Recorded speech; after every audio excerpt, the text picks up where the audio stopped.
बोलो जयकारा बोल मेरे श्री गुरु महाराज की जय। बोलो साचे दरबार की जय। श्री श्री 108 श्री द्वितीय पातशाह जी स्वामी स्वरूपानंद जी का जीवन। प्रवचन 19। गुरुमुख और मनमुख दोनों ही संसार में रहते हैं, किंतु दोनों की विचारधारा अलग अलग होती है।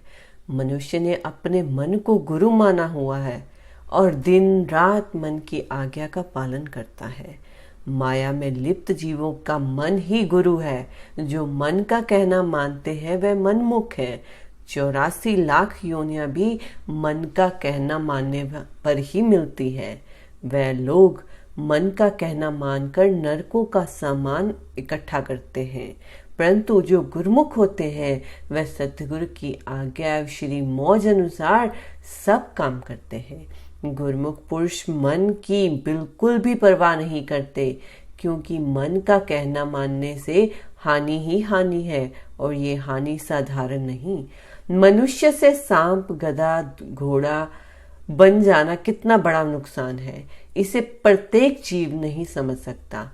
संत महापुरुषों की दृष्टि में इसके बराबर अन्य कोई नुकसान नहीं। सर्वसाधारण जीव मन की गुलामी से नहीं निकल सकते, लेकिन गुरुमुखों को इस बात की समझ आ गई है। वे स्वयं को मन एवं काम क्रोध मोह लोभ तथा अहंकार आदि की गुलामी से बचा लेते हैं। वे सतगुरु की सेवा एवं आज्ञा पालन करके अपनी आत्मा का कल्याण कर लेते हैं। गुरुमुख सतगुरु को ही सब कुछ समझता है। वे अपने तन मन एवं धन को सतगुरु के अर्पण करके अपने जीवन को धन्य बना लेता है। इस प्रकार से गुरुमुखों के अनेकों प्रमाण इतिहास में मिलते हैं, जिन्होंने मनमति को त्याग कर सतगुरु की आज्ञा का पालन किया और पूरा जीवन सतगुरु की सेवा में व्यतीत किया। यह ठीक है कि इसमें कुछ शारीरिक सुख एवं मन की मति का बलिदान करना पड़ता है, लेकिन परिणाम इसका बहुत अच्छा होता है। मृत्यु के पश्चात रूह की 84 लाख योनियों में नहीं भटकना पड़ता और ना ही बाद में पश्चाताप करना पड़ता है। इसीलिए महापुरुषों का उपदेश है कि गुरुमुखों की तरह जिंदगी गुजारने में लाभ ही लाभ है। मनमति को त्याग कर सतगुरु की आज्ञा मानकर अपने जीवन को धन्य बनाना चाहिए। एक बार श्री सतगुरु दाता दयाल जी ने प्रवचनों में फरमाया, एकांत रहने में कुछ बहुत लाभ है, परंतु एकांत में सिवाय मालिक के भजन के कोई और ख्याल दिल में नहीं आना चाहिए।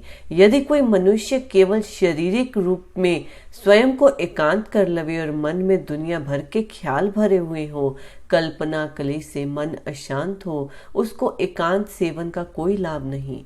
एकांत उस समय भी लाभदायक है जब मन को संसारिक ख्यालों से खाली करके ख्यालों को ईश्वर के भजन ध्यान में लगाया जावे, किंतु मन को संसारिक वासनाओं से दूर करना आसान नहीं है।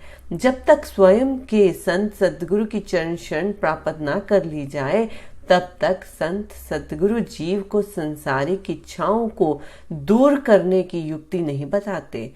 तब तक ये मनुष्य अपने मन को संसारिक ख्यालों से अलग नहीं कर सकता।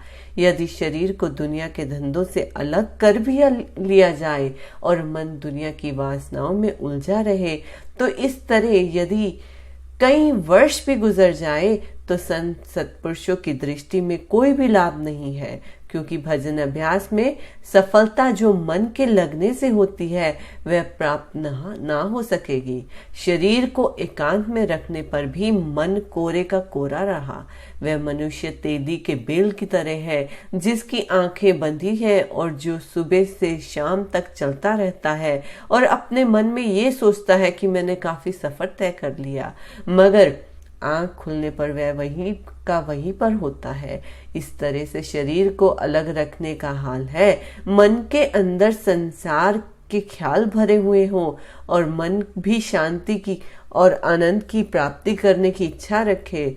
शरीर को एकांत रखने का मतलब यही होता है कि शांति की प्राप्ति हो। सुखों को देखकर प्रसन्न होना एवं दुखों को देखकर दुखी होना ये मन का स्वभाव है। शरीर का दुख सुख से कोई मतलब नहीं। ये मेरा है, ये तेरा है, ये सब मन की ही खेल है। इसीलिए जब तक मन को हर्ष शोक से मेरे तेरे से दूर ना कर लिया जाएगा, तब तक शरीर को एकांतवास करने पर भी शांति एवं आनंद का मिलना कठिन है। इसीलिए संत महापुरुषों की चरण शरण में जाकर मन को संसारिक वासनाओं से अलग करने का तरीका सीखना चाहिए। तब शरीर के एकांत में रहने पर भी एकांत पसंद करेगा। यदि शरीर से संसार का कोई काम कर लिया जाए तो भी मन कमल के फूल की तरह संसार की इच्छाओं से अलग रह सकता है, और वास्तव में एकांत का यही मतलब है। एक बार श्री बचनों में सतगुरुदाता दयाल जी ने फरमाया, ख्यालों में मेरा मेरा और तेरा तेरा का होना ये सब माया है। अंतर केवल इतना है कि मेरा मेरा मलिन माया है और तेरा तेरा शुद्ध माया है।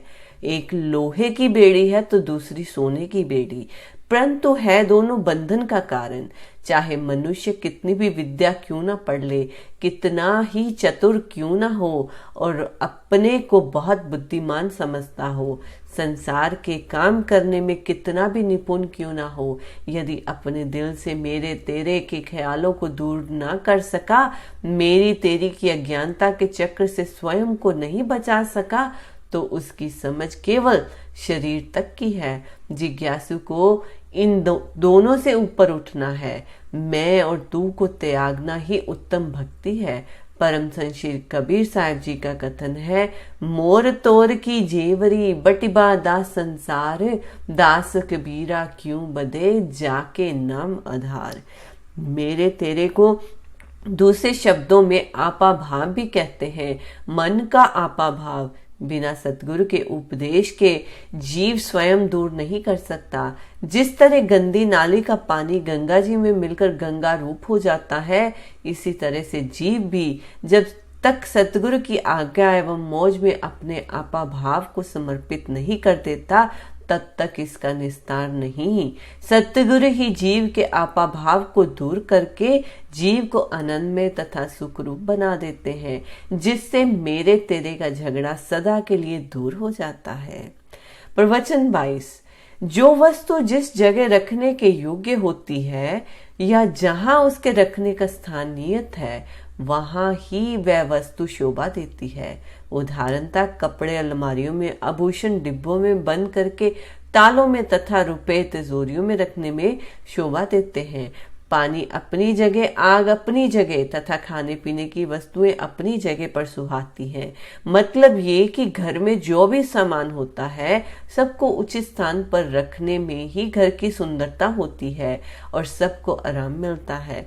विपरीत इसके यदि खाने पीने की वस्तुओं को गंदी जगह पर, पानी को संदूकों में और आग को कपड़ों की अलमारी में तथा आभूषणों को बाहर रख दिया जाए, तो सारे घर के लिए मुसीबत पैदा हो जाएगी। इसी प्रकार मालिक का सिंहासन दिल में है और शारीरिक सामान बाहर है। संबंधी धन तथा मकान आदि से मनुष्य का संबंध शारीरिक है। इन वस्तुओं को दिल में जगह नहीं देनी चाहिए। दिल को सत्पुरुषों ने मालिक का सिंहासन कहा है। ईश्वर के सिंहासन पर संसार की असत वस्तुओं को जगह नहीं देनी चाहिए। संत सत्पुरुष किसी भी वस्तु का प्रयोग करने से मना नहीं करते। शरीर के निर्वाह के लिए संसारिक वस्तुओं से संबंध रखो, परंतु इन संसारिक वस्तुओं को दिल में स्थान न देकर दिल को मालिक के लिए रखना है। संत तुलसीदास जी कहते हैं, दिल का हुजरा साफ कर, जाना के आना के लिए, ध्यान गैरों का उठा उसके बिठाने के लिए। जैसे नाव तो पानी में तैरती है, मगर नाव के अंदर पानी भरने से नाव एकदम डूब जाती है। यदि दिल में संसारिक वस्तुओं का लगाव बढ़ गया तो जीवन नैया भवसागर में डूब जाएगी। इन मायावी पदार्थों से लगाव दुखदायी है। इसीलिए मनुष्य सब सुख रूप बन सकता है जब सतगुरु की शरण में आता है। शरीर का संबंध संसार से हो और दिल का संबंध मालिक से हो, तभी संसार रूपी सागर से पार हो सकता है। एक बार सतगुरु जी ने प्रवचनों में फरमाया, पूंजी या संपत्ति दो तरह की मानी गई है, एक नगद एवं आभूषण, दूसरा जमीन एवं मकान अर्थात चल अचल संपत्ति। यदि कभी एक शहर से दूसरे शहर जाना हो तब रुपया और आभूषण एक स्थान से दूसरे स्थान पर आसानी से जा सकता है, इसे चल संपत्ति कहते हैं। मगर जमीन एवं मकान अचल संपत्ति है जो साथ नहीं जा सकते। इसी प्रकार इस मनुष्य का शरीर भी जमीन एवं मकान की तरह अचल संपत्ति है। इस लोक में इस मनुष्य शरीर से कितना ही काम दिया जाए, मगर अंत को इसने साथ नहीं जाना। ये यहाँ रह जाने वाली चीज है तथा नाम की कमाई चल संपत्ति है जो परलोक में भी साथ देती है। इसीलिए संत महापुरुष फरमाते हैं कि बुद्धिमान वह है जिसने मनुष्य शरीर के साथ ले जाने वाली वस्तु को प्राप्त कर लिया। साथ ले जाने वाली वस्तु आत्मिक धन है। जिसने मनुष्य शरीर में इस रूहानी धन को प्राप्त कर लिया वह लाभ में रहा, क्योंकि मनुष्य शरीर तो इस जीव के साथ कुछ समय तक है, अंत में इसने अलग हो जाना है। फिर क्यों ना इससे वह धन कमाया जाए जो मरने के बाद भी काम आवे। अपने मन और शरीर को सतगुरु के चरणों में सौंपकर भक्ति का धन प्राप्त करना ही बुद्धिमानी है। कबीर सो धन संचिए जो आगे को होए, शीस चढ़ाए गाठरी जात न देखा कोई। कबीर साहब जी फरमाते हैं, शरीर को सद्गुरु उपदेश की कमाई में लगाकर भक्ति के धन को इकट्ठा करना चाहिए। ये आत्मिक धन ही मनुष्य मृत्यु के पश्चात साथ ले जा सकता है। इस शरीर से सद्गुरु की सेवा जितनी भी श्रद्धा एवं भावना से की जाएगी उतना ही जीव का लाभ पहुंच जाएगा। परंतु एक बात का ख्याल रखना है, जरूरी है कि मनुष्य को इस भूल में नहीं रहना चाहिए कि अभी तो बहुत समय पड़ा है, देखा जाएगा। बाल्यावस्था खेलने में, युवावस्था संसार की विषय वासनाओं में व्यर्थ गवा देता है। यदि बुढ़ापे से पहले शरीर नष्ट हो गया तो बुढ़ापे में शरीर को किसी रोग ने घेर लिया तो मरने के बाद मनुष्य को खाली हाथ जाना पड़ेगा। ये कितने दुख की बात है कि एक काम जो मनुष्य अपने जीवन काल में कर सकता था वह उसने ना किया। इसलिए प्रत्येक जीव को चाहिए कि बाल्यावस्था से ही आत्मिक धन को संचित करने के लिए अपने शरीर को, अपने मन को सद्गुरु की सेवा में, भजन अभ्यास में लगा दे। और ये शरीर जिसने अंत में यहाँ रह जाना है उससे आगे काम आने वाले नाम और भक्ति के सच्चे धन को अधिक से अधिक इकट्ठा कर लिया जावे ताकि मालिक की दरगाह में मुख उज्जवल हो। एक बार प्रवचनों में श्री सतगुरुदाता दयाल जी ने फरमाया कि प्राचीन काल में ऋषि मुनियों ने सर्वसाधारण मनुष्य के लिए किसी तीर्थ या सतगुरु के चरणों में उपस्थित होते समय किसी एक वस्तु को छोड़ने की रीति को प्रचलित किया था। और छोड़ने या त्यागने की वस्तुएं ये थी जैसे काम, क्रोध, लोभ, मोह, अहंकार, निंदा, ईर्ष्या, तृष्णा, राग, द्वेष, विषय विकार आदि।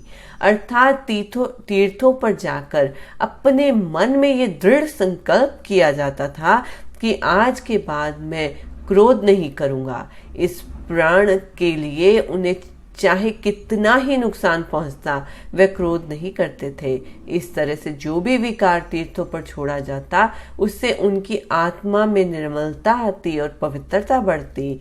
जीवन भर उस प्राण को निभाते। यदि कोई भूल से छोड़ी हुई वस्तु को ग्रहण करता तो संबंधी उसे याद करवाते कि ये चीज तुम तीर्थों पर छोड़ आए थे। कहीं कहीं ये पर लोग ऐसा भी करते कि जिस पर विकार से मनुष्य अधिक दुखी होता, जिसके कारण मन में सदा अशांति रहती, वही विकार तीर्थों पर छोड़ाता। परंतु अब लोगों ने इसके उल्टा अर्थ निकाल लिए हैं। आजकल देखा जाता है कि यदि कोई वस्तु शरीर के अनुकूल नहीं होती, जिसके खाने से शारीरिक कष्ट होता है, लोग उस वस्तु को तीर्थ पर त्याग कराते हैं। इस तरह से मनुष्य का जीवन कदापि नहीं सुधर सकता। छोड़ना तो विषय विकारों को, मन की बुराइयों को, ताकि मन में विषय विकार कम कम होए। प्राय नियम ये होता है कि यदि किसी एक विकार का हृदय से त्याग कर दिया जाए तो शेष विकारों का प्रभाव भी कम हो जाता है और मनुष्य के विचार, भजन, अभ्यास एवं सत्संग की और सरलता में लगते हैं। आजकल तो केवल प्रथा मात्र ही रह गया है। सर्वसाधारण को इसके वास्तविक अर्थ का पता ही नहीं है कि तीर्थों पर क्या छोड़ना चाहिए। इसीलिए संत महापुरुषों ने जो ऊपर त्यागने योग्य विषय विकार बतलाए हैं उनका त्याग करना चाहिए। तभी मनुष्य भजन अभ्यास में सुरती लगाकर अपने जीवन को सफल बना सकता है। बोलो जयकारा बोल मेरे श्री गुरु महाराज की।